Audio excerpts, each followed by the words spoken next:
Steve Deace here with this week's Facebook Live here at Conservative Review. We call it countercultural. We like to take a look at the intersection between culture and conservatism.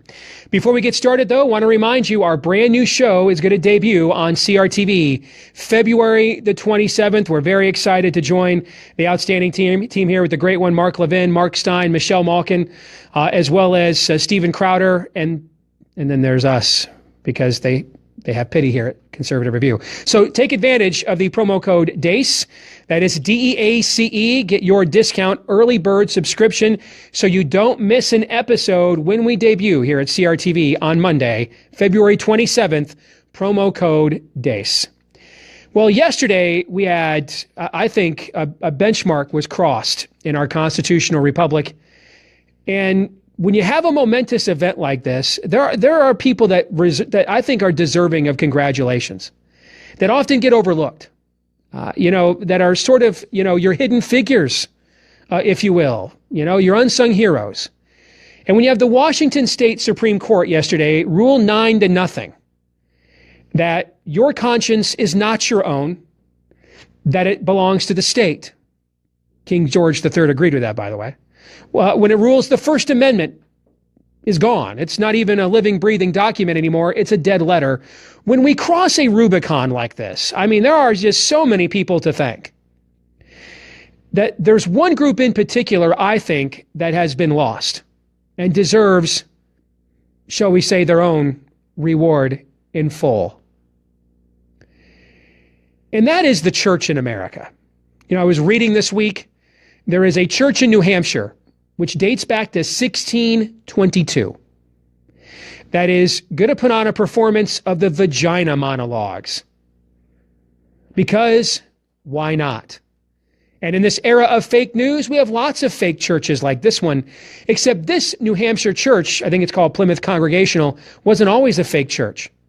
In fact, if its roots do indeed date all the way back to 1622, that means it was one of the churches most likely prevalent in rising up what became the famed black-robed regiment, who the Brits really blamed on their loss in the Revolutionary War. Those ministers who stood up and preached from the pulpit, "We have no king but Jesus, the full counsel of God," and thus inspired a generation to pledge their lives, fortunes, and sacred honors to us 240 plus years later.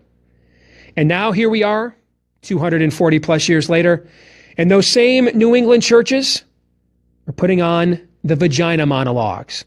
But they shouldn't get all the credit for America's decline and turning its back on its founding traditions. There's lots of other churches that deserve as much credit as Plymouth Congregational in New Hampshire does.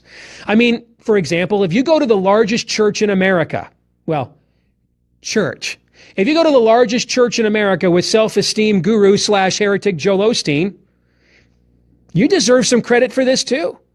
You've played a key role in the taking down of America from within. You have helped to do what the Redcoats, the Soviets, the Kaisers, the Nazis, the Hirohito worshippers could not do.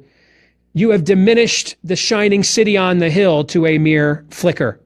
If you're one of those folks who sent President Trump a letter that we should have open borders for Islamic insurgents to kill people because I'm totally bastardizing what the Mosaic Law says about refugees, but I didn't say a damn thing about what happened to Barronelle Stutzman yesterday. If you're one of those churches, props to you. You're doing your part to take down America too. Hey, if you're one of those dioceses, like the one here in my backyard, who for Lent this year is telling its congregants how they can pray for global warming, as opposed for holiness and recognition of what Christ has done for them, if that's you, you too deserve a brownie button. You too have played your part in the taking down of America. And there's much more where that came from. If you're one of these so-called Christian colleges that now preaches white privilege conferences and everything other than Christianity, hey, congrats, props to you. You're destroying the greatest country God's ever allowed to arise on the face of his green earth. You are doing your part. And I just fear, I'm a meritocracy guy because I'm a conservative, guys, and I want to see, the worker is worth his hire. I want to see those who have toiled so long for the destruction of this once great nation. I want to see them given all the credit they so richly deserve. So here is your reward in full. Enjoy hell.